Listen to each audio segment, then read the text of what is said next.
Yeah. Welcome everybody, my name's Councillor Liz Clements. It's a pleasure to be chairing this in-person meeting of the Birmingham City Council Sustainability and Transport Overview and Scrutiny Committee. We have our Cabinet member and his officer team joining us virtually in this meeting. So in a minute I'll ask them to introduce themselves. Just my first duty is to advise everyone that this meeting is being webcast for live and on subsequent broadcast via the Council's YouTube channel, and any members of the press and public who are watching can record and take photographs unless there are confidential items. As far as I'm aware, we have no confidential items today. Just to ask our committee officer, Asima, if we haven't received any apologies from members of the committee, please. Yeah, Councillor Chapter. Thanks very much. So we'll note the apologies that have been submitted by Councillor Chowdhury and Councillor Quinnan. Our third item is any declarations of interest. We have a number of standing declarations of interest, but are there any interests which members attending today want to register, which relate particularly to the items on today's agenda? Not seeing any. And we've also had circulated the action notes from the 20th of October. So could we agree those, please? Agreed.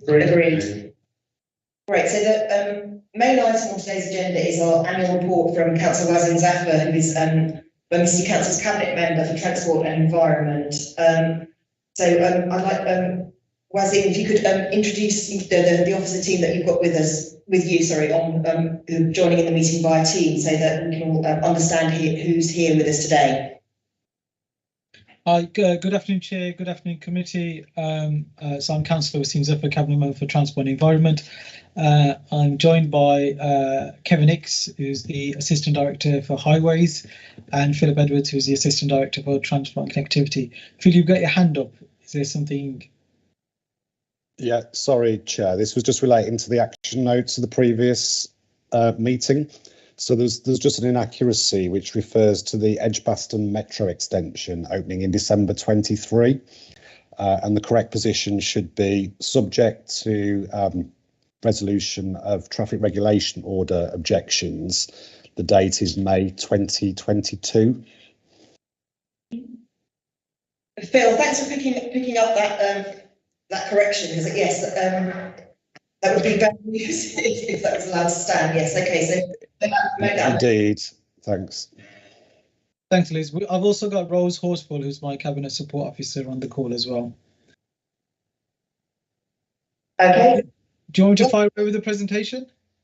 Yes, please. Yeah. Oh, can I get access to that, Basima? Because it's saying that all your meeting organisers and presenters can share. Yeah, I have access to it. I'm going to try and go through this presentation as quickly as possible, because I know this has been circulated, and I'm pretty sure Councillor Huxtable will pick up on what's not in the presentation, which is always a key focus of his question, and I look forward to that. There's clearly things we've missed out, Chair, to test Councillor Huxtable's attention to detail. Yes, that's interesting, because it's quite. I've looked through it. It's a comprehensive account of what's happened over the last year, which is a lot. So yes, let's get on with it. Yeah. Do I? I'm still waiting for the ability to share this. Unless Basima, if you've got it, I'm happy for you to share it.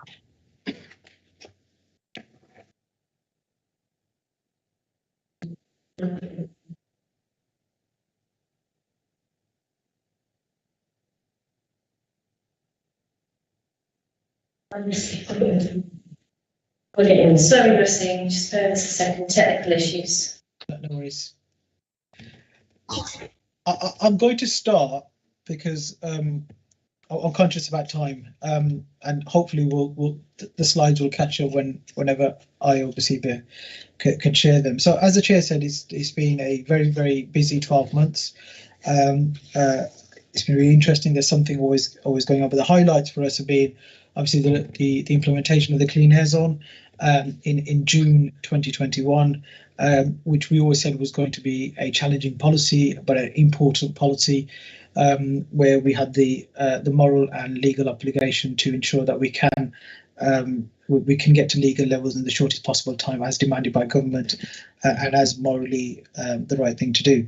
We've also, in October 21, as a cabinet, adopted the Birmingham Transport Plan. We started the consultation on this in January 2020. This finished just as COVID was kicking in. There was a massive response from communities, from stakeholders, from partner organisations. At the same time as our priorities being focused around supporting the recovery on COVID and tackling COVID through its peak. Officers spent a lot of time looking into that. At the same time, we obviously been to committee in the past and talked about the emergency Birmingham Transport Plan, which followed a simpler set of principles. We've been working very closely with stakeholders, particularly Transport O&S Midlands, on bringing forward the measures needed and the key public transport projects that are needed ahead of the Commonwealth Games, and most notably the work in Perry Barr. And we've also worked on the publication of the UK's first urban forest master plan, which is a really important piece of work for us in terms of environment. So delivering the Birmingham Transport Plan is really, really important. I think I'm on the fourth slide now. Yeah, just one more. Yeah, just there. Thank you. So the vision of the transport plan, obviously, everyone should be familiar with it. We're looking at converting a lot of the shorter journeys onto walking and cycling, and converting the longer journeys onto public transport where we can, enabling, freeing up the space on our highway network for those people that have to continue using motor vehicles, which will always have a place in our city. And this will go a long way in addressing the health challenges that we've got in the city, as well as the environmental challenges that we've got. So we've commissioned a consultant to support the development of the delivery plan, and that's currently underway. So looking at the set of projects underneath the transport plan that we can bring forward. This is a very, very important piece of work, and we will aim to bring this to scrutiny as soon as we can. Next slide, please. So the first, obviously, big move or key principle of the Birmingham Transport Plan is looking at how we can reallocate road space away from prioritising private cars to looking at supporting the delivery of public transport and active travel networks. So there's the projects that are on their way. Obviously, the delivery of the A45 and A34 sprint route. I think that will be a massive game changer in our city, and will support the rollout of more bus rapid transit routes across the city. The Perry Barr Highways Improvement Project, we're currently going through possibly what's the most challenging time, but there is definitely light at the end of the tunnel. Very, very soon we will see the junction, the Birchfield Island Junction, taking shape. I'm already starting to see a shift from people's sort of comments being negative to more positive, and people are starting to see some of the changes in the highway network, particularly the access in and out of one stop when you come on all the different directions. That's certainly been a game changer, and something I always thought would be a massive game changer. The Perry Barr railway station refurbishment's really taking shape now, and that's again a very important aspect that will be delivered in time for the games, and help make Perry Barr the most connected neighbourhood in the city. And I know the chair often refers to integrated transport in Europe, particularly in Germany. Perry Barr will be the most integrated neighbourhood in the city, and possibly in the region. It will be second to none. And the the Pershore Road, Priory Road Junction Improvement and Cycle Link is on its way too. So these are key projects that we will deliver on time, and definitely before the Commonwealth Games. On the rail projects, next slide, please. Obviously, University Station is really important. We will get to a place where it can be used during the Commonwealth Games. There will be some work to finish off thereafter. We're working very closely with Transport O&S Midlands on the Campbell rail stations. We put some CAS revenue funding into making sure that the Campbell line is a realistic and deliverable aspect of our work, and there's been government resources towards that as well.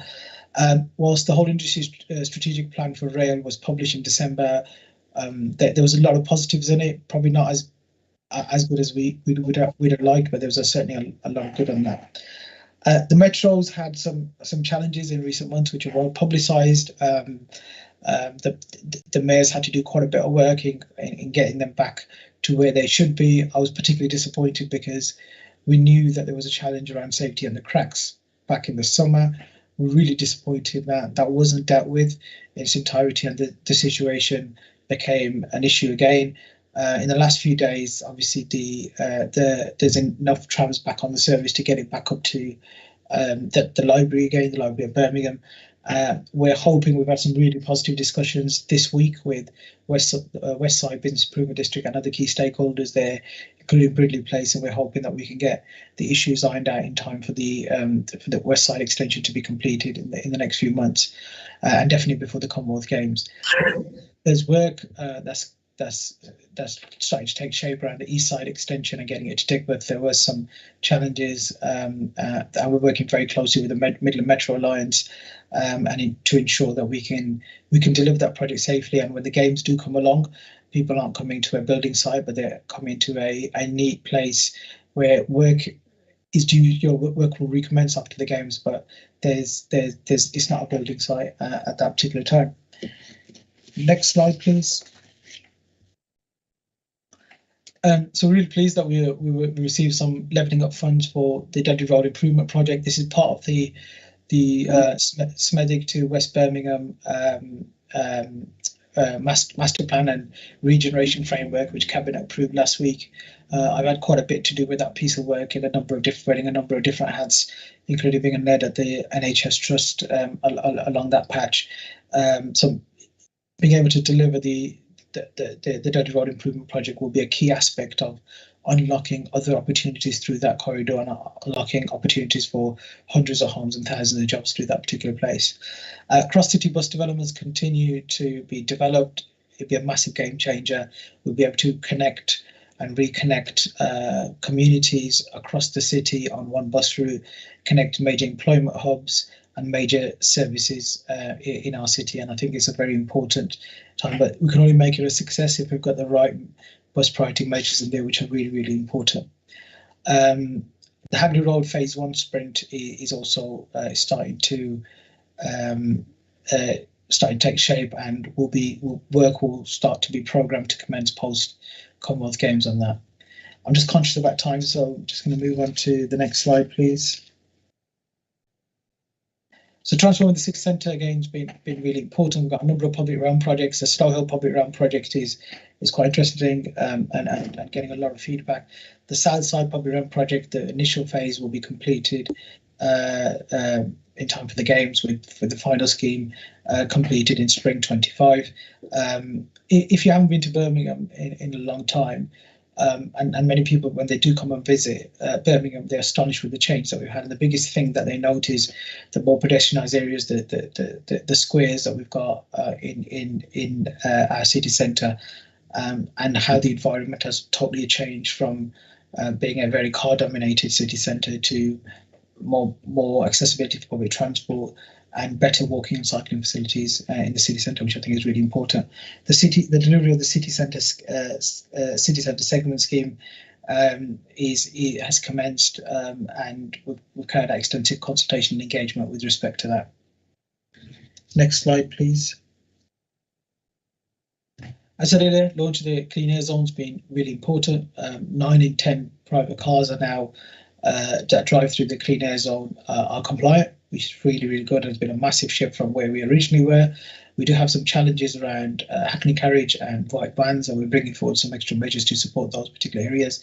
Buses and coaches are nearly all compliant, which is really positive. We launched the clean air strategy a few weeks ago, which is a really important measure in taking forward a number of projects with stakeholders that go beyond the clean air zone. I always say the clean air zone is a start. Getting legally compliant start, we need to ensure that we're at safe levels in every single neighbourhood in the city.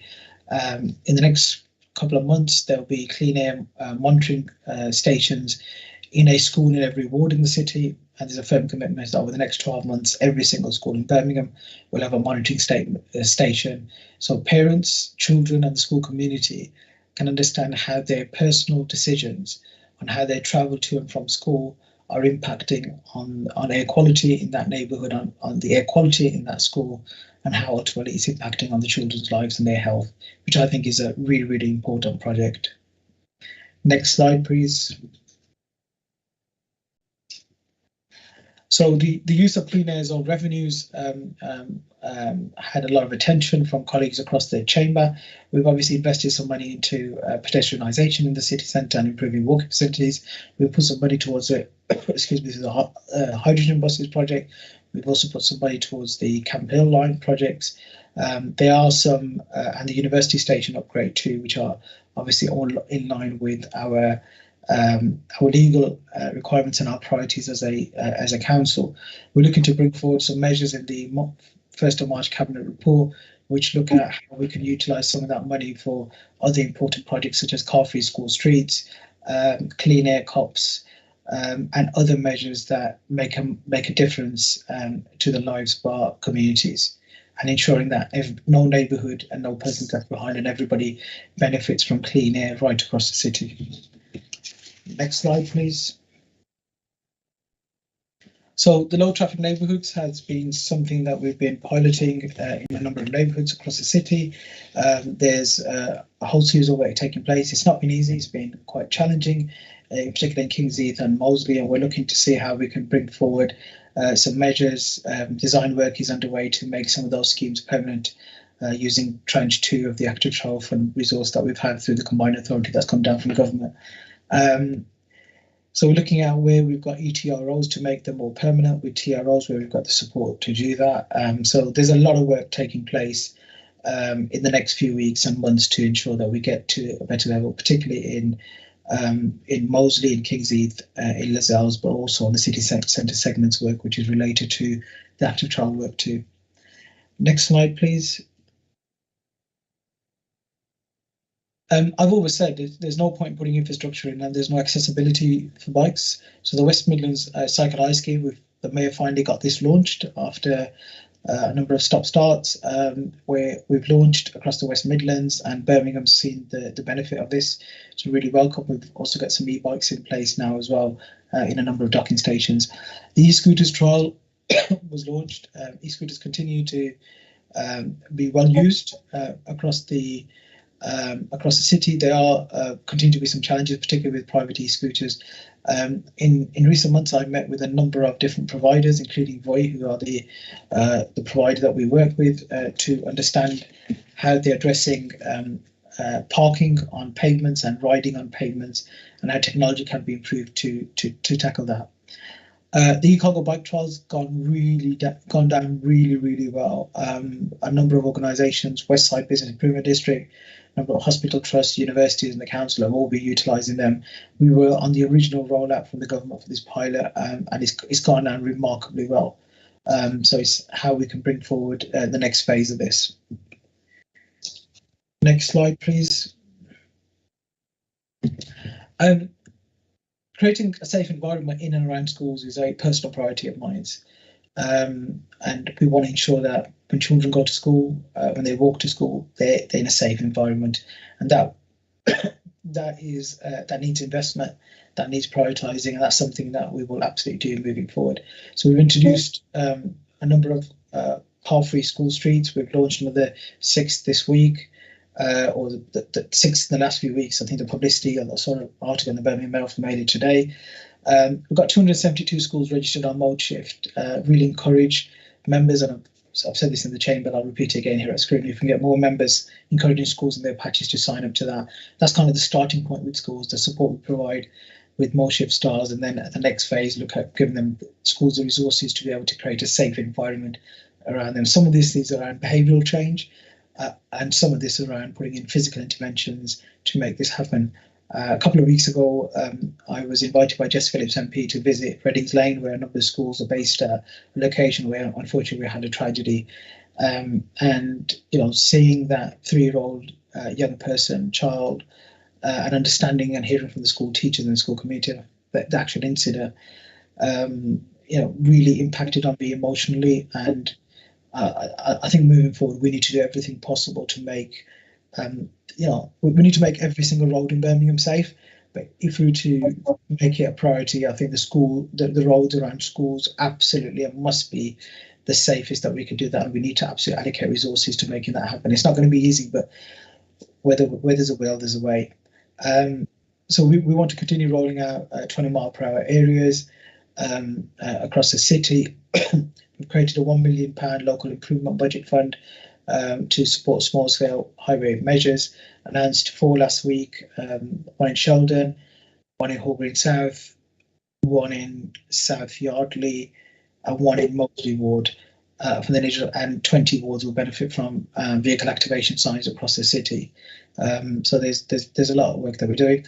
I'm working very closely with with Simon Foster, the West Midlands Labour Police and Crime Commissioner, and the West Midlands Police, along with officers of the council, to bring forward the next phase of the Irish Speed Enforcement Camera pilot. And we're hoping to make an announcement very soon after some further work on how we're going to expand on the network that we've currently got in the city.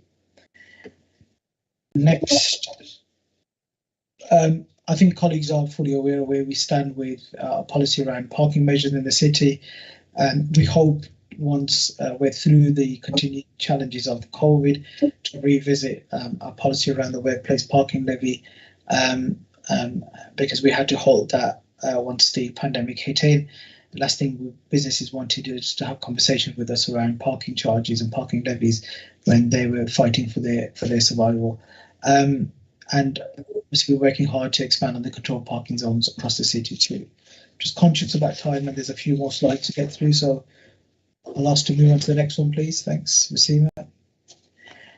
The Pfi Project is really, really important. We're working very closely with all our partners in government, at Birmingham Highways Limited and others. The Kia interim services contract has been extended, and we hope to be in a position where we can really push through long-term reprocurement in the contract once we've got approved to do so. We had a supplier day on the 18th of January, which went well, and if the committee wants, Kevin can tell us more about that if required.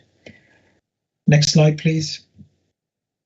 So there's £1 billion that's coming to the West Midlands Combined Authority, just over £1 billion to be utilised by the Transport West Midlands and the authorities over the next 5-year period on transport and highways funding. Obviously, there's a number of key projects that we've pitched in, and we hope we'll get the support.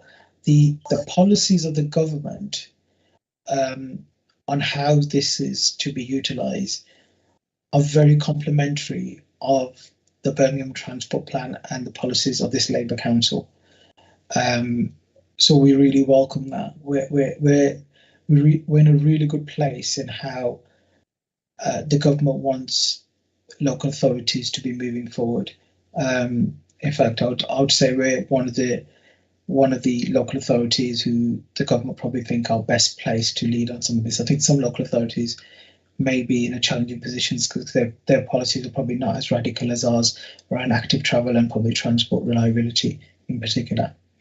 The Transportation and Highways Capital Programme is currently being prepared and will go to Cabinet in March. That no doubt the committee will want to have a look at. Very quickly on some aspects of environment. Our Route to Zero work continues. We had a Route to Zero community assembly last week that was really well attended. Hoping we can move to a hybrid format moving forward. We've now appointed an AD for Route to Zero, and the team's currently being recruited. So I'm very confident that we can start to when the full team is in place, we can start to move faster and bigger on many of the projects that we've got within the climate change area of work. I think I've said enough about the air quality on previous slides. On the next slide, please. On flooding, there's a series of projects that we're currently working on and accessing resources through a variety of routes. Honourable Alderman Tony Kennedy has very ably been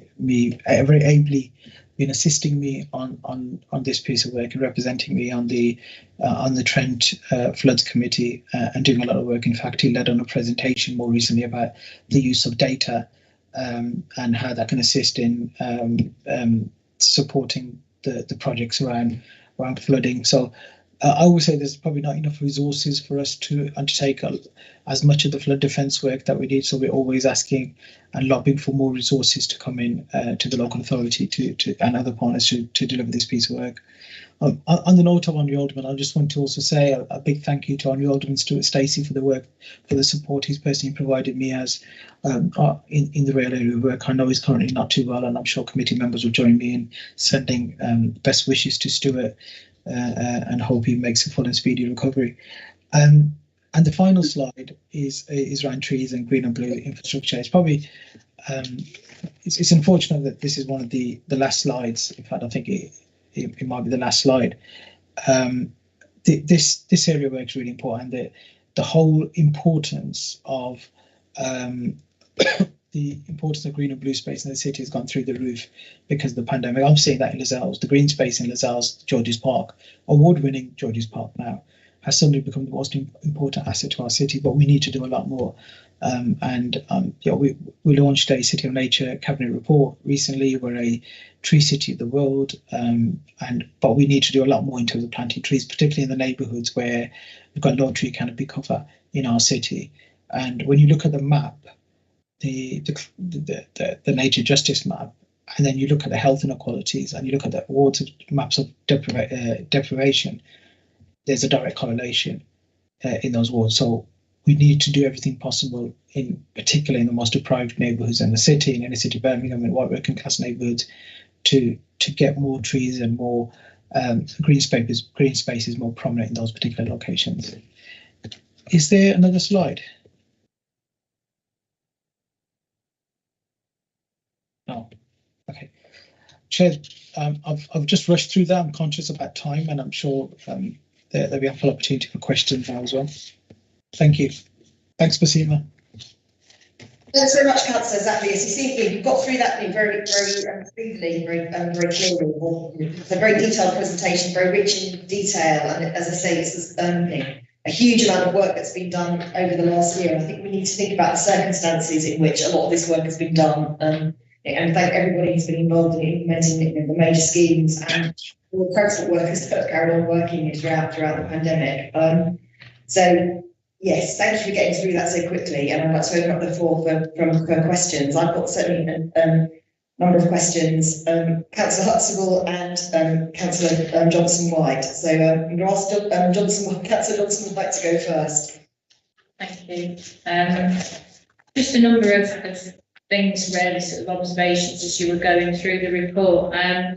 On slide 14, about progress on improving connectivity.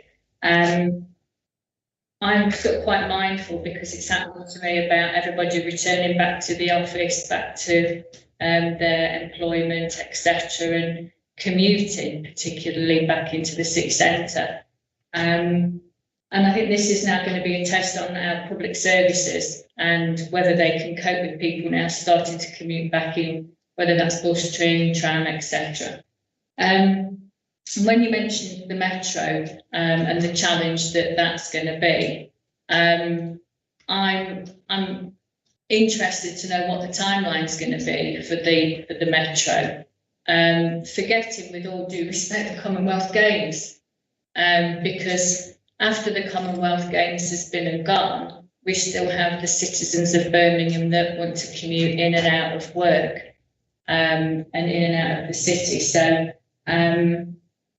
I'm interested where we're going with the metro particularly, and I'm looking forward to, as everyone else is, to the Commonwealth Games. But in the upcoming weeks, as everybody starts getting back to some sort of sense of normality, I guess, of commuting and how our public services, public transport rather, copes with normality, so to speak. On slide 17, under the monitoring bullet, it said about an update to the air quality and traffic baseline report due to be published in early 22. I don't know whether I might have missed that, or has that not yet been published? Is that due anytime soon? I'm not sure what early 22 is. As I say, I'm not sure if I've missed that, but I'd be interested to exactly that is.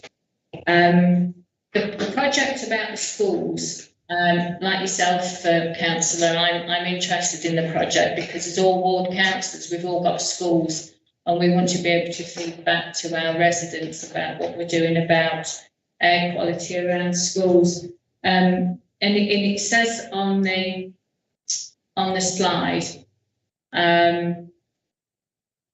about mode shift. 272 schools were registered on mode shift, and a bit more detail on that is in an attachment, but I can't see the attachment as to which schools have registered. I'm quite interested to know if there were any perhaps in my ward, and you know how we can go about engaging with other schools perhaps in wards, etc. And I think that's probably it for the moment. Thank you. Thank you, Chair. Thanks, Councillor Dodson. That was a number of questions. So I'm going to ask Wazim to respond on those and bring in officers as required, please. Thanks, Liz. Thank you, Julie, for your series of questions. Thank you for everything you've been doing. I know you're a big champion of public transport in the city, and you take it very, very seriously. One of the key things about the recovery is that we have to, wherever possible, support public transport recovery in our city. And the challenge that you set of people going back to work is a real challenge. And we know that we were bucking the national trend in terms of bus patronage before COVID. We need to get back there. We're nowhere near where we should be, but it's better than a lot of places. That's what I will say. So there's a whole series of work that we're doing with through the West Midlands Bus Alliance, and particularly with National Express to sort of bring back the confidence for people to go back on the buses, and the games and the opportunities around the games and ensuring that it's a public transport games will be a big catalyst to encourage people to go back on the buses. Metro is absolutely vital. I get a weekly briefing now from the Midland Metro Alliance, partly because of some of the challenges that have been created across the city, but partly about how important it is moving forward. I'm going to ask Phil shortly to go through some of the timelines in terms of when we're expecting certain key milestones on the metro. But when Andy Street, leading up to his mayoral election, published the map, you know, that was a very ambitious map. I'd absolutely love for that map to be delivered, and we'll do anything and everything possible to work with the West Midlands Mayor to make that happen. But I'm very sceptical about whether there'll be enough resources to deliver it. In fact, if we can deliver anytime soon the East Birmingham connection to the airport, I know that will unlock, you know, thousands of jobs and thousands of homes through East Birmingham, which is the most deprived area, or one of the most deprived areas in our city. So, you know, I'm very publicly saying we'll work with the mayor of the West Midlands to make that happen. In terms of air quality monitoring report, I'm hoping to release some data in the next 7 days, hopefully, which will be the first set of air quality data that we publish since the launch of the Clean Air Zone. We've always said we're going to be open and transparent, and we want to put as much information out there publicly. We issue monthly reports around some of the other data related to the Clean Air Zone, and probably it's a big milestone in the next few days when we do publish the air quality data. So I'm really excited about that. On the air quality monitoring stations, as I said, there's air quality monitoring stations over the next few months going into a school in every single one of the 69 wards in the city, and over the next 12 months there'll be an air quality monitoring station at every single school in the city, so supported through the Clean Air Zone revenue funding. On the Motorship Stars, as I said at full council, I did send an email around to all the councillors, encouraging them to lobby their schools and their wards. I'll ensure that there's an email sent around to members telling them which schools in their wards have signed up, so they can concentrate on lobbying for those that haven't signed up. You know, there's nearly, I think, 400 schools in Birmingham, so there's at least another 100 schools that could sign up for Motorship Stars, and I know how important that is in our fight back to create a safe environment around schools. Phil, can you go through some of the timelines on Metro, please?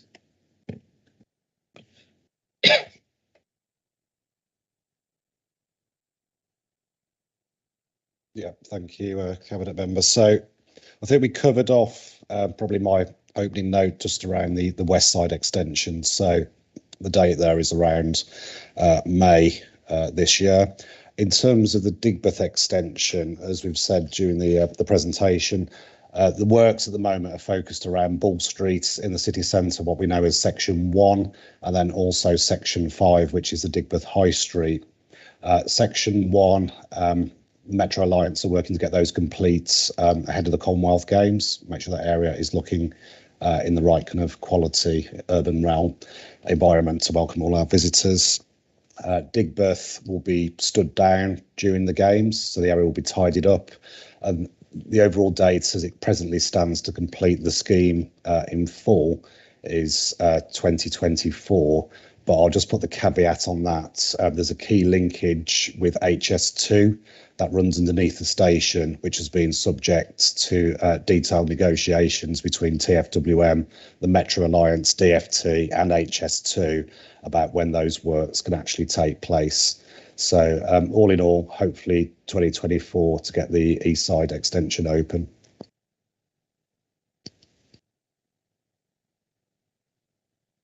Thanks, Phil. Back to you, Liz. Julie, do you feel all your questions have been addressed at the moment? Good, yes, that's us. Thank you for information required for the moment. Over to you, Councillor Huxtable. Thank you very much, Chair.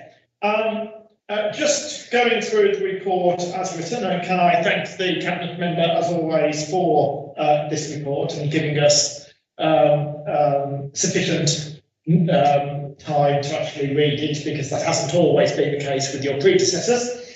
On rail, you note the whole industry strategic plan, which I agree is very, very important.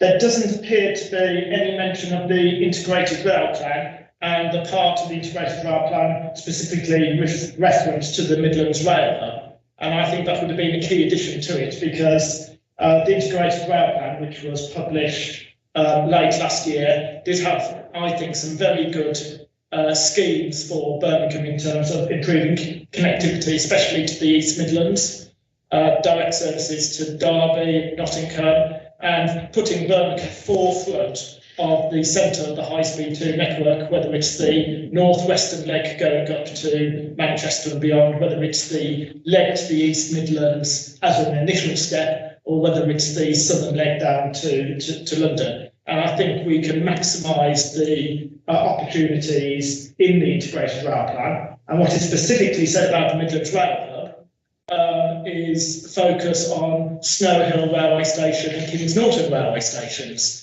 And they specifically referenced it. And they are very crucial, I think, to delivering that additional capacity in terms of, as I've always said, platform 4 at Snow Hill and the middle platform stations at Kings Norton. So, but I appreciate that you tried to make the report as concise as possible, but I think that's a very key plan that we could have expanded some more detail on. In terms of bus, and I don't know whether this comes under bus or air quality, that's a mixture of two, the zebra proposals, the zero emissions buses for the regional authority, again, that will help deliver the sprint routes that you refer to in the report along the A34 North. Can I emphasise it's the A34 North, because I'd love for sprint to be along the A34 South, Stratford Road, Hall Green, but I, again, understand entirely why we're doing the northern leg of the A34 first, because of the Commonwealth Games plan and the connectivity that we need to put in before the Commonwealth Games, and that will act as a legacy after the Commonwealth Games. And in terms of Perry Bar being the best connected station in the region in terms of connectivity, brilliant, but we're going to have to do better than 2 services an hour along the Perry Bar line. Because it's no good being connected if you've only got two services compared to the Cross City, which before the pandemic was 6 services per hour, running every 10 minutes. Cross City bus development, again, very much supportive of this initiative. I believe in the CRSTS, we talked about development works along the A38 Cross City bus as a precursor to the sprint along the A38. again, it would be, I think, it would have enhanced the report had we mentioned this, as well as the going into a bit more detail on the cross-city bus, given that it's the A457 Dudley Road, as you mentioned, but also the A435 Alcester Road South, and that connectivity between the city centre and GT. I'm really pleased to say that there will be one air quality monitoring station at in every ward, in a school in every ward to begin with. Given that I've only got one school in my ward, I know exactly where that air quality monitoring station is going, and the plea is that that works, I would hope, very well with a sort of no idling zone. Now that school has also been selected for the highways local improvement budget referenced earlier in your presentation. On page 17 of 36, the slide is entitled "Making the City Centre Cleaner and Greener." I know a lot of schemes are relating to the city centre, like the Clean Air Zone, but surely it's about making the entire city cleaner and greener, and not just the city centre. And I think that's very important, because air quality affects us all. It isn't just when it's within the city centre. But I note your commitment towards better air quality across the whole city, particularly focusing on schools. We talked at length about the Clean Air Zone revenues usage. We had a specific calling on this, so I'm not going to rehash any of the arguments there, and ditto about low traffic neighbourhoods. I must admit, I do find it quite amusing that we talk about the use of e-scooters on pavements and the problems that cause on pavements. And there we have a photo of someone on an e-scooter on a pavement outside the council house. But let's pass on from that one. That has been noted before. That has been noted before, yes. I'm sure Councillor Zafar will say that other senior politicians around the region were also pictured at that launch on e-scooters on the pavement. So there we go. Great to see the development of the expansion of an ASE camera pilot to commence. I have emailed you in the last 5 minutes, copied Phil into it, about a suggestion from my group. So if you could give that consideration, you'd be pleased to know it's nowhere near Hall Green.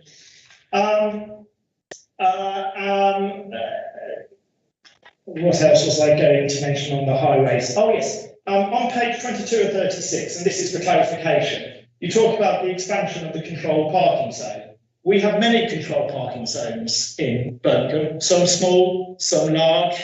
What are we actually talking about? Are we talking about the controlled parking zones in the neighbourhoods around the ring road, which are potentially affected by displacement traffic because of the Clean Air Zone? Are we talking about controlled parking zones in our neighbourhoods, in our suburbs, around high streets? I'd be very grateful for some more clarity and information on expansion of the controlled parking zone and what that actually means. Not necessarily now. I know that this isn't a meeting for detail, but looking at it from an overarching viewpoint. On that very note, I still would like to see the evidence about the Clean Air Zone and whether that has increased usage of vehicular traffic on the ring road itself and in the neighbourhoods that are not in the CAZ but adjoin the ring road, and also whether we're turning those neighbourhoods into enlarged car parks. Which leads me on neatly to my next point. Nothing in this report about park and ride, i.e. park and ride for sprint, or park and ride for rail, expansion thereof, or park and ride for even bus rapid transit. And again, I think as we recover from the pandemic and there is increased public transport usage of people coming back physically to work, I think we need to work with our colleagues at Transport West Midlands as to where we can work more effectively and create parking rights for multimodal transport. So I have my own suggestions as to where we could do a parking right that would incorporate both rail and sprint travel, and I will pass that over as always to Phil, as I have to Anne Shaw, who I know that Phil spoke with recently. There you go. And I've mentioned those. And yes, no, I am looking forward to scrutinising the Transport and Highways Capital Programme, which will go to Cabinet next month. So that's it on the highway side. And if you can indulge me just a little on the environment side, and I know the main focus. Oh no, sorry. One further point: roads management and maintenance on the highway side. I think every councillor will have noticed the roads are getting worse and worse and worse. And every time we do a carriageway or a pavement improvement scheme, very welcome though they are, and they're done to a really high quality, and I'm really pleased with them. Where we're not doing those schemes, the road just continues to get exponentially worse and full of potholes and full of carriageway surface damage and full of trip hazards on the pavement. And something really, really needs to be done. And I look forward to the road resurfacing programme, which I believe is going to be announced either later this month or early next month, in terms of those roads that are going to be in that programme. But I don't know about other councillors, but my inbox is just full day after day after day about the condition of our carriageways, the condition of our pavements, lack of tree maintenance, etc., etc. And it's a lot of work. I accept it's a lot of work, especially with all the problems we've had with the Pfi contract. But it needs to be tackled in a radical fashion. And if we do that, then I won't be submitting as many petitions to you, Kevin, as I have been over the last few months at City Council. If we turn to the environment update, and I'll be briefer, again, I'm very disappointed there is very little, actually nothing about the River Cole. It's one of our three main rivers. I think other colleagues might say something about, for example, the River Tame, but we know a lot of work has been done on the River Tame in terms of flood mitigation and flood prevention. Nothing about the River Cole. I know the Cabinet member has met with local businesses along the River Cole, visited their sites, heard from themselves the problems that it causes them in terms of flooding, and it has an impact on the Birmingham economy because they have to shut their business to deal with that flooding. And yet there is nothing in this flooding issue about the River Cole and how we're going to tackle it, and working with the Environment Agency in terms of a River Cole partnership, as we did, worked with the Environment Agency in terms of the River Ray partnership.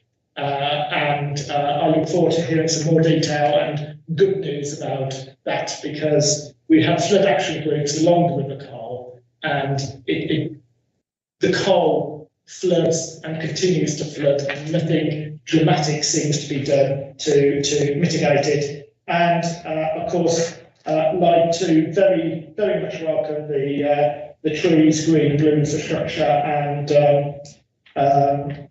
all the work that's been going on. The only one minor thing I would say about that is a lot of work, I believe, has been done with the Queen's Jubilee canopy. There's been tree planting here in Birmingham. I know councillors have got involved with those from their Twitter feeds and other things. And again, what are we doing to help that project and all the work doing that? And then, of course, we've also got the Parks Accelerator. I believe the consultation was launched yesterday. And of course, as a Scrutiny committee, we had an excellent presentation about it and the work of the Birmingham Open Spaces Forum, who I would like to praise, and for their community involvement. And how are we going to take that forward? I know Parks comes under a different cabinet member's portfolio, but we obviously are the relevant scrutiny committee, and it is an integral part of what you say in terms of the green-blue infrastructure. So those are my concise comments, Chair. Thanks, Councillor Huxtable. And as we'd have expected, that's a very long list of questions there. So I think we'd hand over to Wazim to kick off on answering those and bringing in Kevin and Phil as required there, please. Thanks, Liz, and thank you, Tim, for the long list. I've gone through a few bits of paper, making as many notes as I possibly can, and thank you for your continued support and being a critical friend who challenges, but also does it in a way. You know, I really enjoyed you being my shadow because it's been good politics. It's not been personal. It's been challenging, but you've always been and you've always got ideas which for me is really positive. I totally agree with your comments around the integrated rail plan. You know, it's very difficult. The first version of the annual report is always 3 times what it is we present to Cabinet. We can easily turn up and speak for 2 hours, but we don't want to do that. We want to obviously have an opportunity to take questions and comments and challenge from the committee too. But the integrated rail plan is a massive opportunity. We have to do everything possible, working with all the key stakeholders to maximise the opportunities for our city on that. On the zebra proposals, I'm more anxious than ever to see us get over the line. I'm really disappointed that the government are taking as long as they are. We were Birmingham's the submission made by the combined authority, particularly around hydrogen buses, with the only hydrogen bid in the country left in the running. We're absolutely serious about delivering that. We ideally want to deliver the buses and the infrastructure by the games. And every day that we don't get an announcement becomes more and more challenging. You know, we want to become the national testbed for hydrogen buses. We took Lord Deben last week, the chair of the Climate Change Committee, to Tyneside Energy Park, and we spoke about the buses. We had a bus on site. We had the leader of the opposition, Sir Keir Starmer, visit Tyneside Energy Park about a month ago. We're very excited. We want to use the zebra funding not just to buy the buses, but for it to be a catalyst to grow the hydrogen economy in the city. We know from the work that the University of Birmingham are doing around rail, the work that Tyneside Energy Park are doing, the interest that other organisations had. Just before this, I was speaking at an event hosted by Bristol and somebody from the Birmingham Lunar Society. They're really pushing on hydrogen too. We think we can do a lot more, but we need the government, and particularly Boris, Grant Shapps and Andrew Gilligan, to really push the green button on that, and then we could, we've got the partners already to really push forward and deliver on zebra proposals. When I referred to Perry Bar earlier, I wasn't referring to Perry Bar Station being the most connected. I was referring to Perry Bar neighbourhood, where you'll have a rail station, the bus interchange, bus rapid transit, segregated cycling, good walking facilities, as being a really good connected neighbourhood. Clearly, the station in itself, as you said, two services an hour are not sufficient, and we need to expand on that and work with partners who are doing that. Thank you for welcoming the cross-city bus proposals. If the committee hasn't been briefed on that, I'm more than happy to brief the committee in greater detail about the proposal. I think it'd be a game changer. I'm absolutely bought into how important it is for our city, but we have to get the right levels of bus priority, and that's why we're doing a hell of a lot of work in the city centre core to ensure that buses are not straggling in the city centre, and they can get through, pick up and drop off passengers and get through to the other side of the city wherever they're going in a reliable way. I never knew there's only one school in your ward. I know you're a big champion for Chilcot, Councillor Huxtable, and Chilcot has been chosen for some local improvement budget resources too. But yeah, the air quality monitoring, I think, is really important. And somebody asked the other day, what difference will it make? I think raising awareness of the importance of air quality and making people understand how their personal actions are impacting on air quality at their child's school and the school community, I think, is really important in terms of awareness. And you're absolutely right. The clean air zone in our city centre focus is really because the government's made it clear we need to get to legally compliant levels in the shortest possible time, and that the illegal levels are in the city centre or just around the city centre. But we need to get to safe levels in every single neighbourhood. And one of my personal priorities is ensuring that the 8 and the 11 buses, and 11 being the longest route in Europe, which goes past 300 schools or something like that, a whole certainly over 200 schools. I want to see the cleanest, greenest buses on that route, because those communities, those neighbourhoods where the Elephant bus goes, we need to ensure that they benefit from our clean and green proposals moving forward. On the e-scooters, I was only following what the Mayor of West Midlands was doing. So that picture is taken of the Midlands Today feature on the launch of e-scooters, and the Mayor of the West Midlands was at the tracks first, and I was just following him and doing what he was doing. But on a side note, in the pedestrianised areas in the city centre, we've got the geofencing technology in place, where the power on the e-scooters, the Voi e-scooters, drops to 5 miles per hour, which is walking speed. So that's a really important bit of technology that private e-scooters don't have. Your email from your colleagues that you've passed forward the request for West Boulevard to be put on the average speed enforcement cameras is an aspiration that's shared by Labour colleagues. The Labour Member of Parliament from Birmingham Edgbaston's also been asking the same question. Labour councillors for Harborne and Quinton have been asking the same question too. So it's great to see that all political parties are lobbying for the same thing, and we absolutely make note of that. And moving forward, that will be one of the sites we can consider. On the CAS data that's being launched next week, I'm going to ask Phil to pick up the CPZ question. On the park and ride, we continue to work with partners. There's a number of sites that are being explored, so we will look at that. Phil can go into a bit more detail about that. Tree planting is really important. As I said earlier, I've done some work in my ward planting trees, and on the A34 and on the A45, where we've been taking trees out as part of the Sprint project, we have been planting trees, and there's been trees planted in Holyhead, trees planted in Lascelles. We're looking at proposals in South Yardley, in Tidesey and Hay Mills, looking at King's Standing, and also as far as North Edgbaston. So there's a number of wards, and if councillors are interested in more trees to be planted, certainly do get in touch with our office, and we can facilitate those discussions.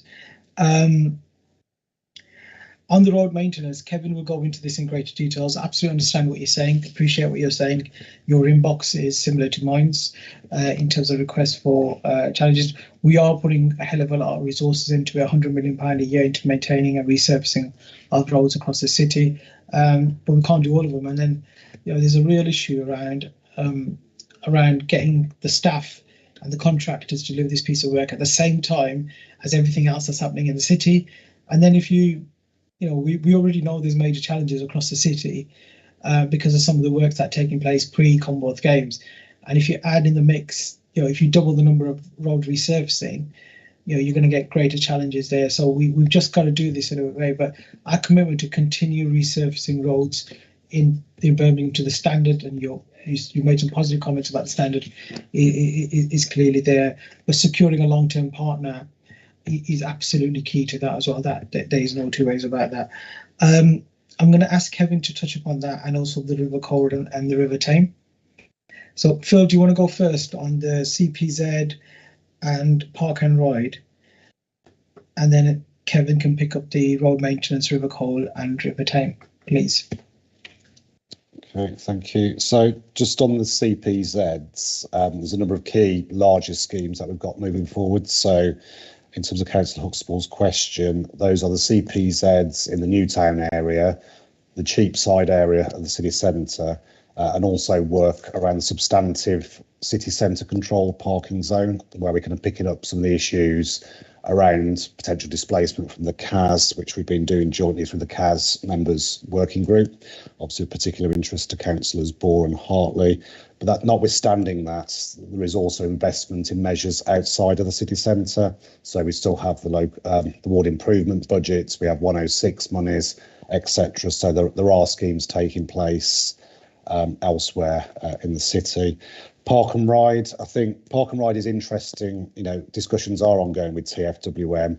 Clearly, rail has seen probably the biggest issue, but certainly the recovery from COVID on the rail network, as Councillor Huxtable will know, is actually far behind certainly the highway network and the bus network. and some of those park and ride sites at the moment are still seeing relatively low usage, and that relates back to an earlier question. I think it was Councillor Johnson who raised, some of the challenges around the recovery from COVID. So, we've seen park and ride usage still down at somewhere between 10 and 20%, but clearly that doesn't mean as the recovery, gathers pace, that we shouldn't be looking at more provision. And clearly some of those sites will be outside the Birmingham city boundary, hence the importance of working with the combined authority stroke TFWM on those schemes.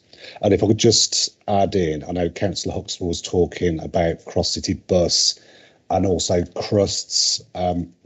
Members probably will be aware the detail of the crust bids was actually the content of a private report to the combined authority. But what we are hoping is that the DFT and Treasury are going through the bid in the fine-tooth comb at the moment. But we're hoping we can put something into the public domain at the 18th of March CA board meeting. And then clearly that will then filter through to our capital programme report to Cabinet here on the 22nd of March. So we are slightly in the hands of others, but that is what the plan is, to provide some more detail around the wider content of that package. Thank you, Chair, and thank you, Cabinet Member. I just wanted to say there, Phil, you're using the CRUST acronym, which for the benefit of anyone watching who is not a part of the initiated as a city regional sustainable transport settlement, isn't it? Which is a dreadful acronym, but anyway. Apologies for talking in acronyms. Yes. Kevin, do you have something to add?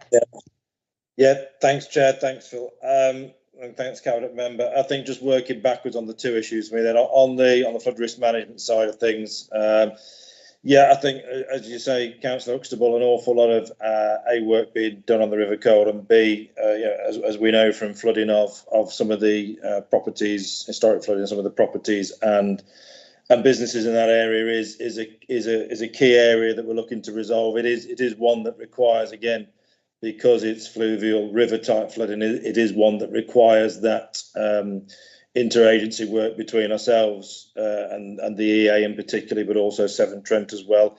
I think, Chair, probably the best place to sort of put that. Obviously, we've got on the work programme, we've got the flood risk management report. I think the annual flood risk report coming next meeting.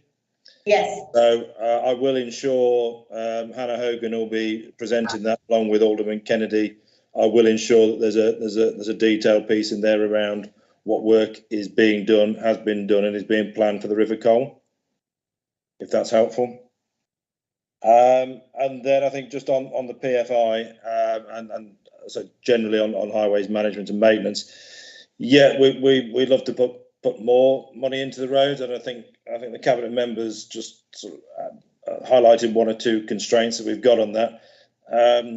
We've again presented at consecutive, I think now, scrutiny committees. One of them might have been an informal session, but before Christmas we presented on the investment works programme, as we call it, which is that work to do the carriageway and footway resurfacing and reconstruction.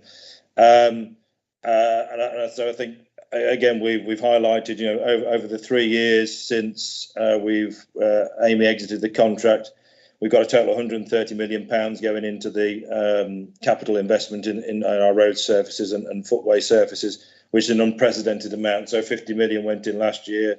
There'll be another 40 million plus this year, and then the remainder of that 130 will go in next year. So it's an unprecedented amount of money that we're putting into the networking capital investment, and that's on top of the money that we spend on what we call the operational money, but the revenue money that we spend in terms of Kia's operational services, which also does go to repairing and fixing and making a better job of all the assets, which are not just road surfaces, but trees, street lights, etc. So there is, an unprecedented amount of resource in terms of cash being put into there. As the Cabinet member said, there's a constraint about how much work we can get on the network physically, how much we can occupy, particularly when we have things like other utility works going on, improvement works going on. The games has been both a constraint but also a catalyst for some of that work. So I think that's been quite important, is that we've managed to coordinate some of that work that we've also pulled in with the improvement that we're making on games routes into the capital programme as well. So I think, we would always like to do more, and I think we always appreciate we're playing catch up in terms of the position that we were left in with Amy. But I think the way we're going about it with this big capital injection that we're putting in over these 3 years is, as the cabinet member says, the absolutely best way of going about it.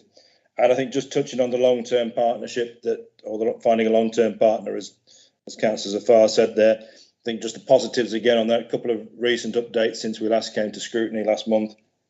First, that the DFT have approved the business case for us to go ahead with the procurement, which is positive. We're just awaiting now the formal letter from the minister, which is hung up at the moment, I think, due to the parliamentary recess. But we have been given the green light to proceed with the procurement by DFT in lieu of getting that letter. So that actually went live in terms of being put on what we call the contractors portal, the procurement portal. That went live on programme as was planned to do on Monday.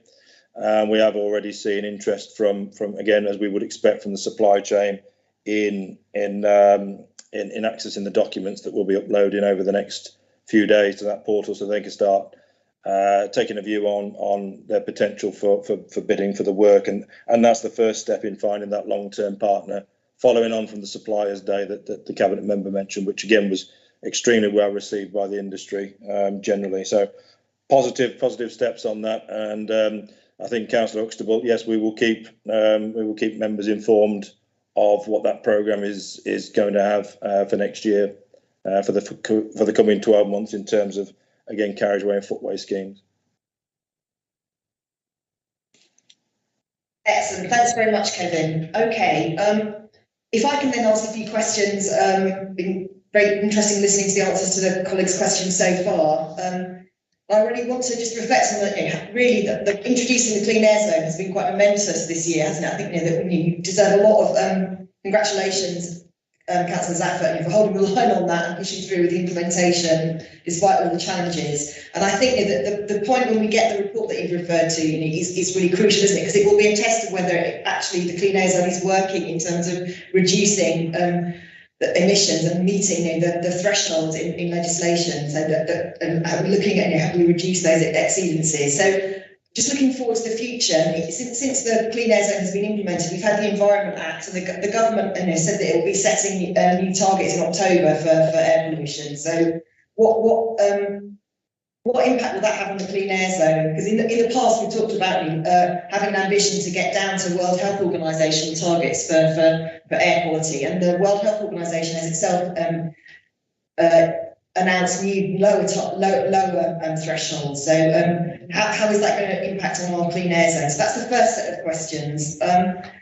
We've talked about cross-city bus networks, and I've got a series of questions which relate to your involvement in the Transport for the West Midlands and the sort of region-wide activities of Transport for the West Midlands, because I wonder what is your level of concern about the survival of the bus network at the moment, because we know that the council has done a lot to show its support for buses over the pandemic, but the whole survival of the network is in question if we don't get money in April from the government to support the bus operators. So I think that's a major concern and a major threat to public transport users across the city at the moment. So be interested in your views on that. And then Phil's indicated that we'll have a chance to scrutinise what's going to be in the capital funding programme ahead of a cabinet report that's coming up on that in March. But we're in a situation now where we've got the announcement of the City Region Sustainable Transport Settlement, and that is the money that we're going to have available to us for the next 5 years, and that's a good thing because it gives us some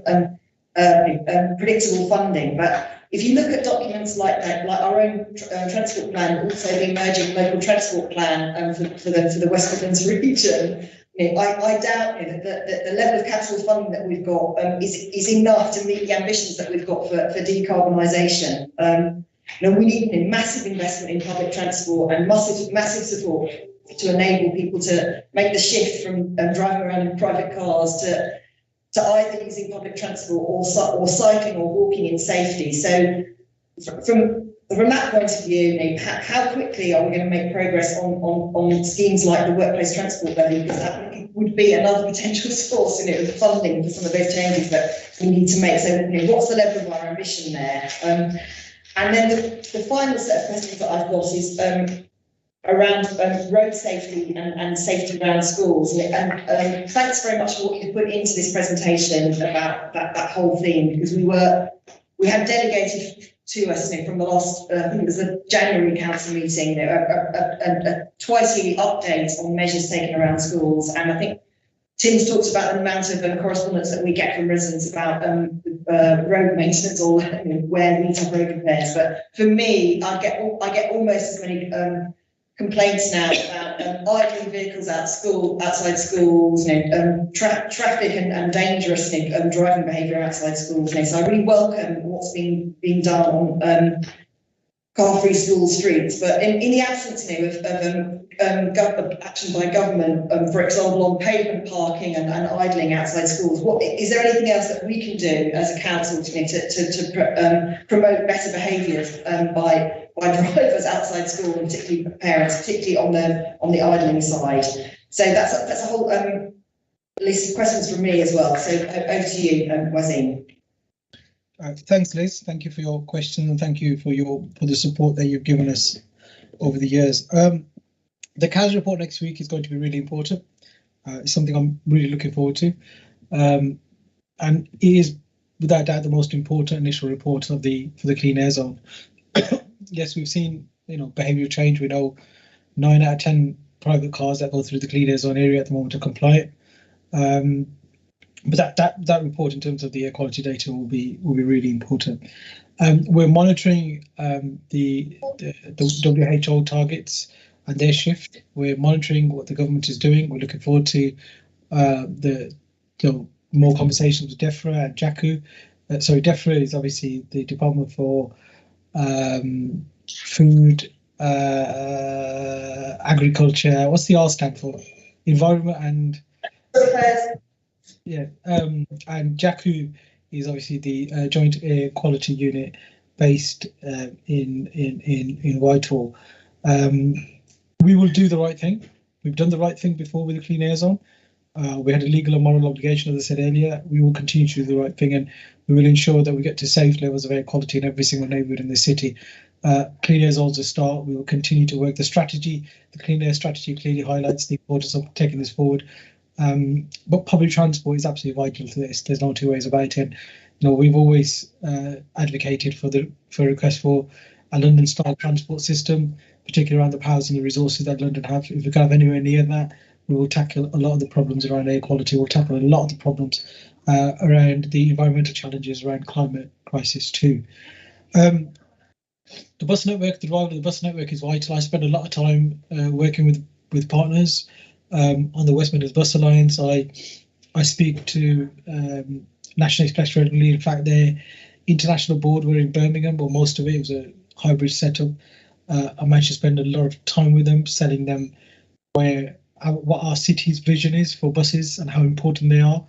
I had a lot of positive feedback from that, from the international chief executive, who was actually Birmingham is so important to them that he was here last week too when Lord Deben visited, and we want to work. And we will make the decisions around improving bus reliability. That is absolutely vital. But at the same time, we expect support from them around investing more into clean green buses.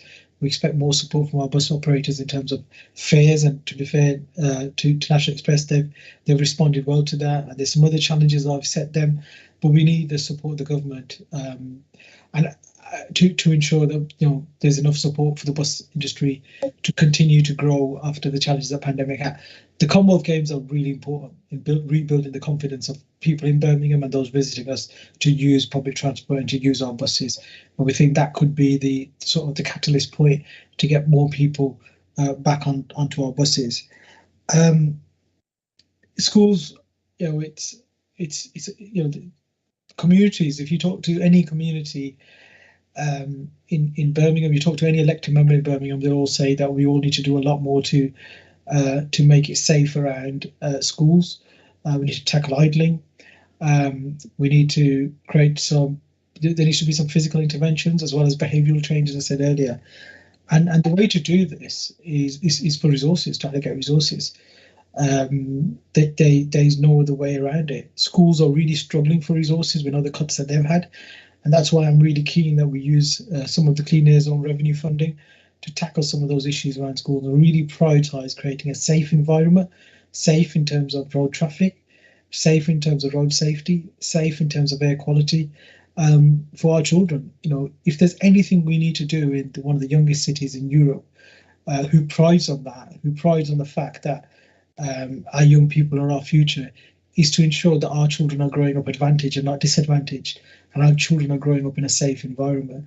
And I think every single elected member, irrespective of political affiliation, as a corporate parent, will absolutely back that. I'm absolutely convinced of that. So the more we can do around schools, you know, we're a huge city.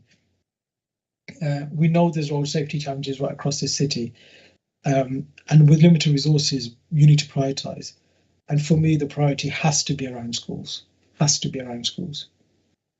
Are you able to give me some sort of estimate of when we will get to the stage where every school has got a car-free school scrutiny in front of it? Because I've got some constituents who contacted me and talked about the fact that sitting outside a school with your engine running is actually it's a road traffic offence, isn't it? And it's up to the police can enforce that, but obviously the police haven't got the resources to do that. Tim's looking sceptical. My understanding is the local authority have to introduce a bylaw like Westminster has done, and then it can be enforced by the civil enforcement officers of the local authority because it is a breach of the City Council bylaw.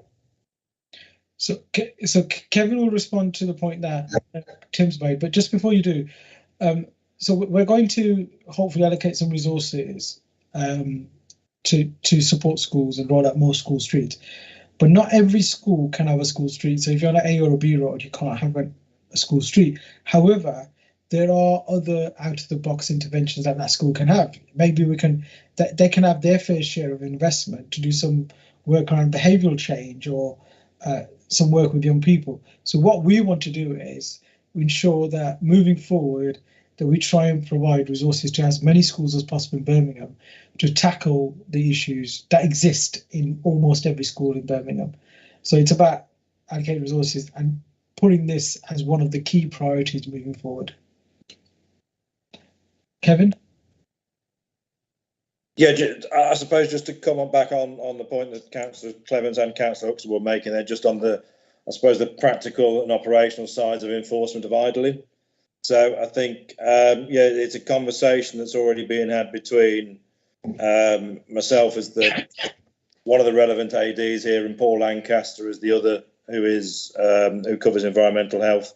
I think in a very similar way to the way we approached CAS, we will look at effectively our environmental health team looking at as a sort of client base for this, but then looking to deliver the operational enforcement of those things along the lines that Councillor Huxtable's just suggested in terms of ensuring that we have the right orders, get the orders in place. Whether it's, I think you can either go as a bylaw or you can bring it in as part of the Road Traffic Regulation Act. I think there's two ways of doing it, but we are going to actively look at the best way of doing that and then build it into our civil parking enforcement contract that's due to be renewed next February. So we will be putting together in between then and now what the process is for developing that, putting the measures in place so that we can include that as part of that tender, so we can have civil enforcement officers, trained civil enforcement officers being provided as part of that new contract. So yeah, so we're working with the right people within the council to be able to deliver that. That's great, yes, because the information that I had via a constituent was a reference to the Road Traffic Vehicle Emissions Fixed Penalty England Regulations 2002, which is for leaving the engine running while in a stationary car. So is that what? A contract or something? Also. Yeah, so that's one route for doing it, and that comes out of the Road Traffic Act actually. So the regulations associated with the Road Traffic Act, but yeah, so that's one route for doing it. I think under that we actually issue penalty charge notices as opposed to fixed penalty notices, which is the bylaw. But we'll work through that, as I say, with environmental health colleagues to see the best route that others have used to this point, and then we'll build that process into the contract we'll let in for next February. That's great, and then this session provides reassurance to all our constituents, particularly Tim's and mine, that we read their emails with interest and try and act on them. Chair. Yes, Tim. I have a declaration of interest. As Councillor Safar has mentioned the Bus Alliance, I sit on the Bus Alliance as the elected mayor's delegated nominee. So I need to declare that for this meeting. Thank you, that's noted. Okay, I have questions about the capital funding and whether it meets the ambitions for our Route to Zero programme and decarbonisation, and what we're going to do to look for other sources of funding. Phil? Yeah, thank you, Chair. I was just going to come back, as you said in your within your comments, Chair. I think we do really welcome the 5-year settlement. It kind of gives us that certainty in terms of our planning and programme of schemes, but it won't surprise you as part of the negotiations at a regional level. The 1.05 was somewhat oversubscribed, as you may imagine. So the work we're doing at the moment is, we shouldn't always be reliant purely on government resources.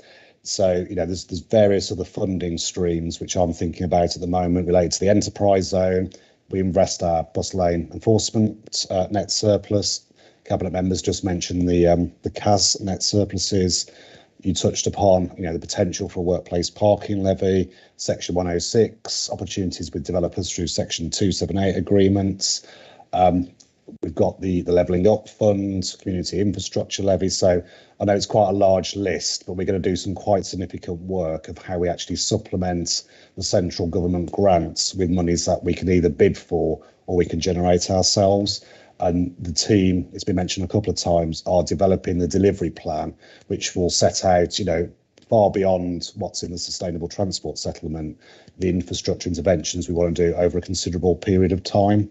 I think that will be a really useful piece of work, and that fits nicely with the infrastructure delivery plan that sits alongside the Birmingham development plan, the clean air strategy, obviously our own Birmingham transport plan, etc., etc. So there's some significant work to be done, but I think there's significant opportunities to secure additional investment. And I know, we've also got things like the UK Infrastructure Bank, which we're now looking into. And I'm sure Ellie Horridge-Smith can probably give some greater thinking around the Route to Zero agenda next time she comes to the committee. Thank you, Chair.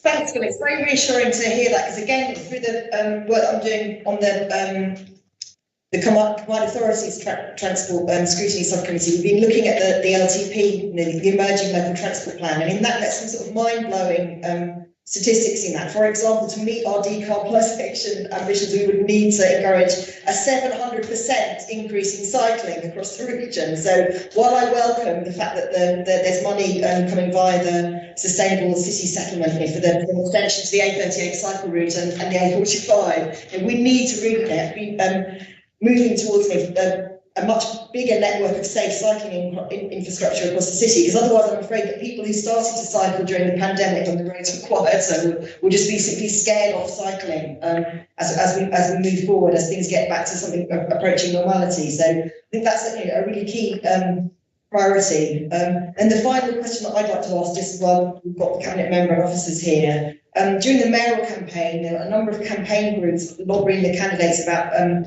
Vision Zero, so a commitment to move towards zero deaths and serious accidents on our road networks. And I didn't see a reference to that in the slides today, although I welcome the overall commitment to move forward on road safety. So what are we signed up to Vision Zero, and what we're doing to promote it? So Liz, absolutely, is something that we're working on as we review the road safety strategy. So there'll be further information being rolled out about that in the near future. To be honest with you, Liz, I'm trying to be careful not to show the Labour Party's manifesto commitment, show our hand on the Labour Party manifesto commitments in a scrutiny meeting today. Yes, you need to be careful because we're obviously in a purdah period because of the Erdington by-election before we get to the purdah before the council elections. But yes, but we'll doubtless come back to that because I think the Vision Zero is something that I'm very interested in. I think that other members of the committee are. Councillor Freeman, you've been waiting patiently. Thank you, Chair. Just a couple of things, obviously schools and also public transport.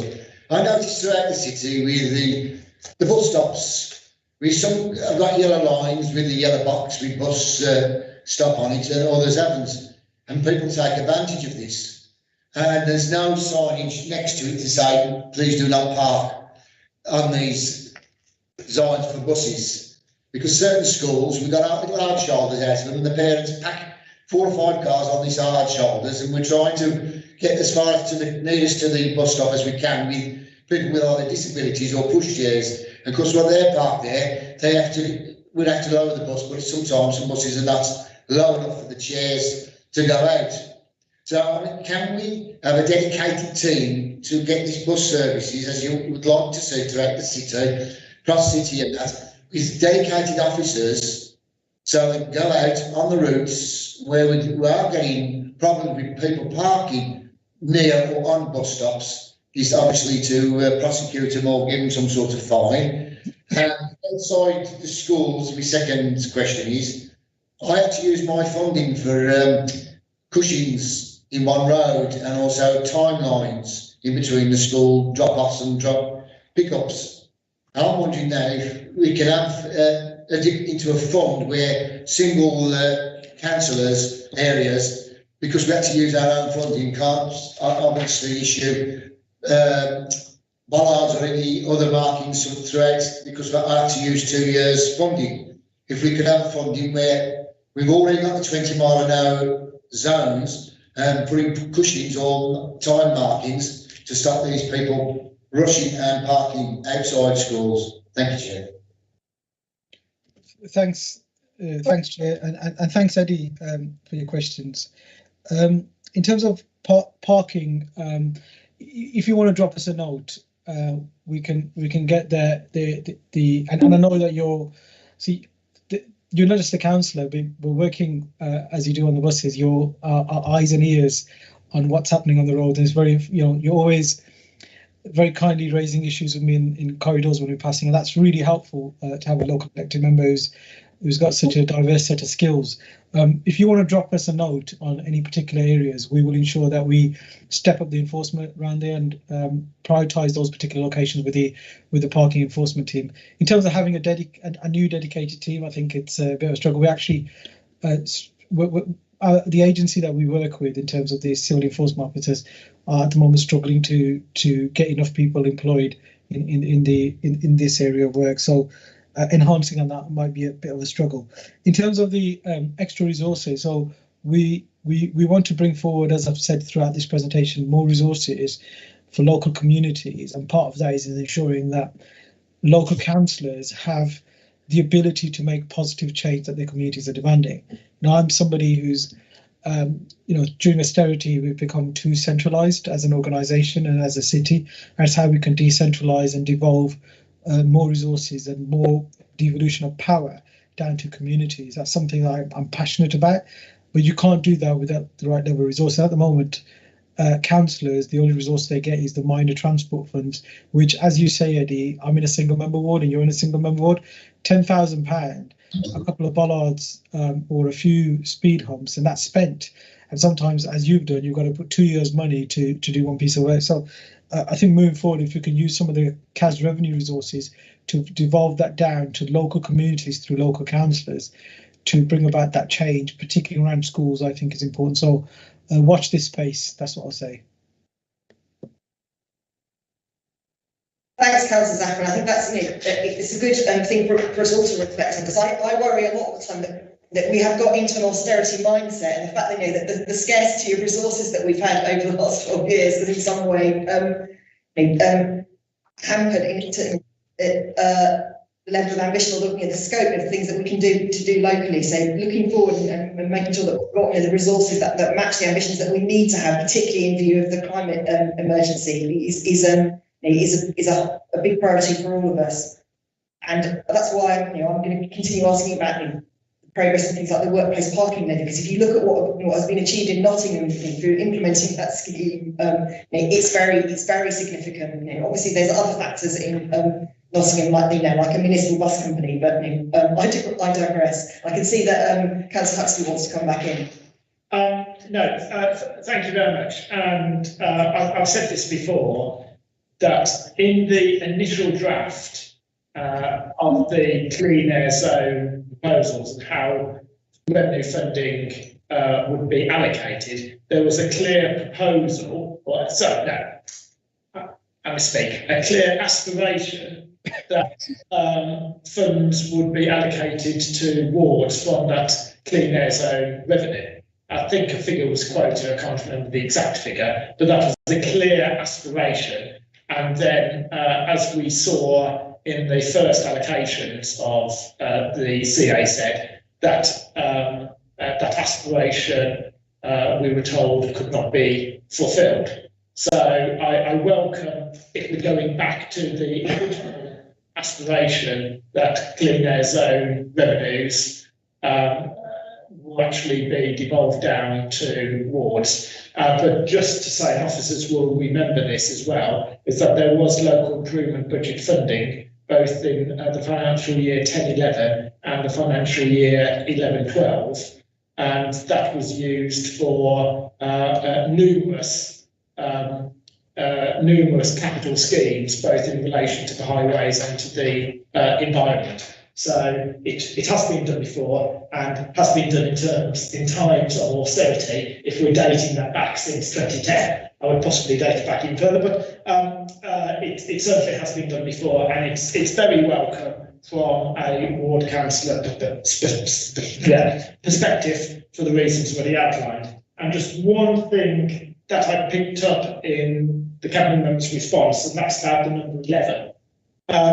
Is there any chance of looking at an enhanced partnership for the number 11 route? Because as I understand it, we have an enhanced partnership for the proposed sprint routes along the A34 North and the A45. Given the significance and importance, again, as the Cabinet Member outlined, could we look at an enhanced partnership scheme? Thank you, Chair.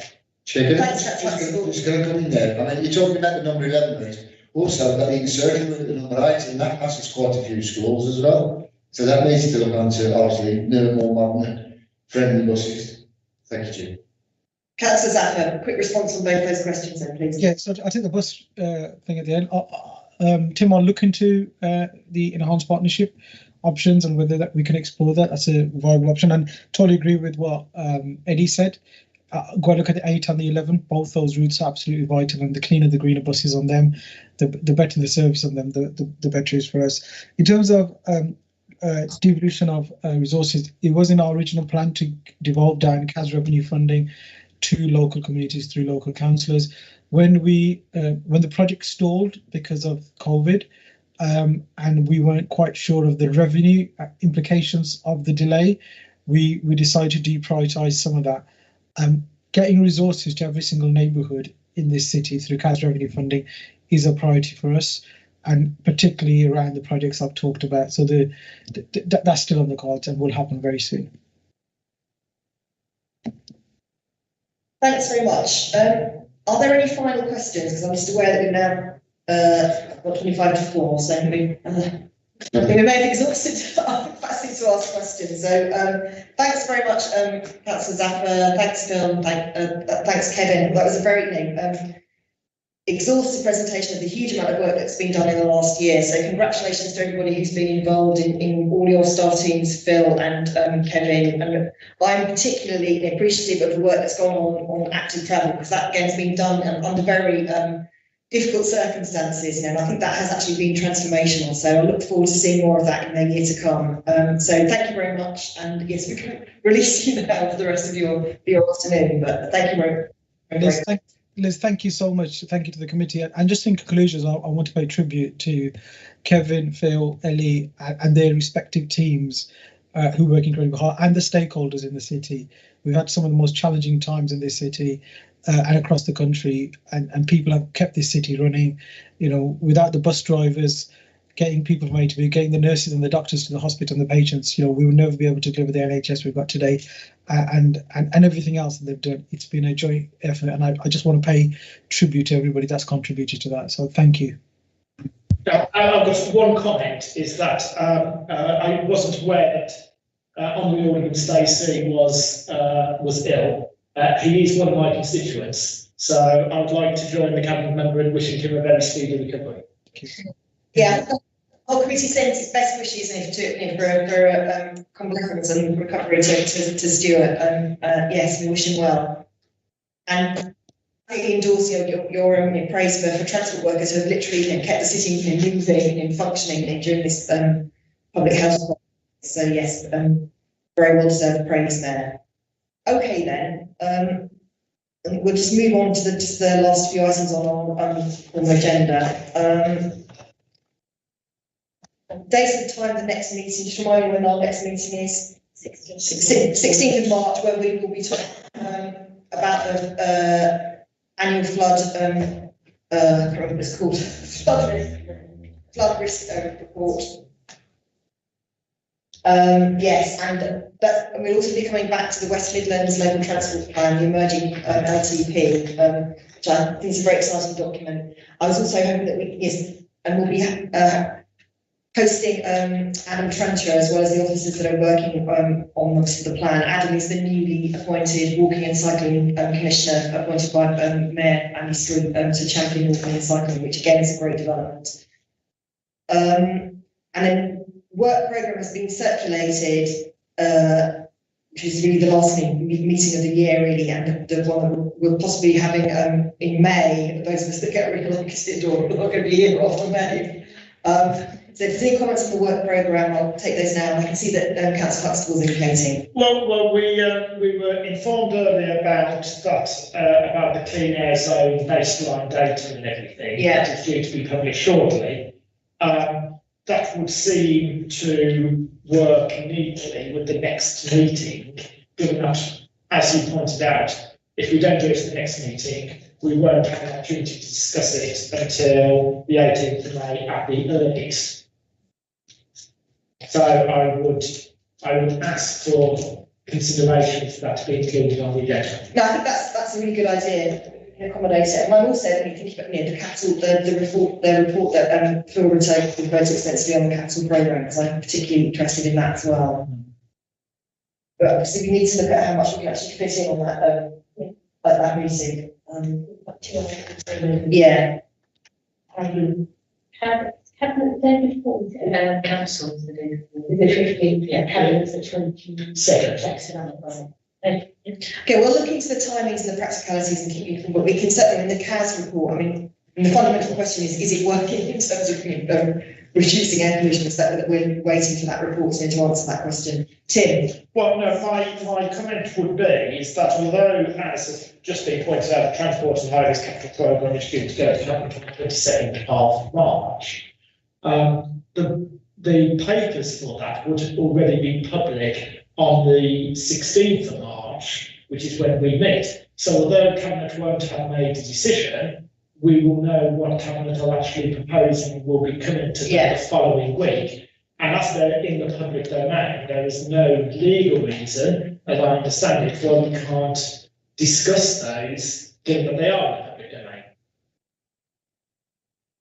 That's fine. I think if they're, we could have even earlier sites than if we've got any queries, because I think if we're going to discuss them, we want somebody there to actually answer questions. Because I have a slight issue at the moment about things which I am being shared with me as scrutiny chair. So I'm assuming that because obviously there's so many reports that I don't necessarily see all of them, but there are key ones that I want to that I expect a briefing on in advance as chair of the committee. But I think this one is, as Tim's pointed out, is of general interest to all of us. So if we can work that into the agenda for that day, then I'm happy with that. Can I just say, it will only be published over, so you wouldn't be able to have it with your papers in advance of the meeting like you know, but you would get it. You can say it. Yeah, so we can have somebody on standby to come and deal with any questions, because I'm otherwise saying, what are we here for? So, but obviously by the time it's published in in the cabinet papers, and what, you know, the proposals are there, aren't they? But we can still say that it's still it's a form of pre-decision scrutiny because it will not actually have gone to cabinet, because we've had a pattern over the last couple of years of ending up talking about things after they've gone through cabinet, which clearly is not best practice. But no, that's it. Yeah, I think that's a good suggestion too. Thank you. Any other comments on the work programme? Thank you. Any requests for call-ins? Any council calls for action or petitions? Not seeing anything. Any other urgent business or anything else anyone would like to raise?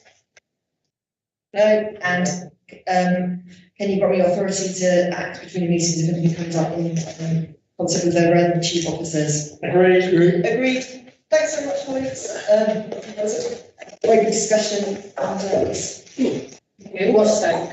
yeah. We're going to finish slightly early, so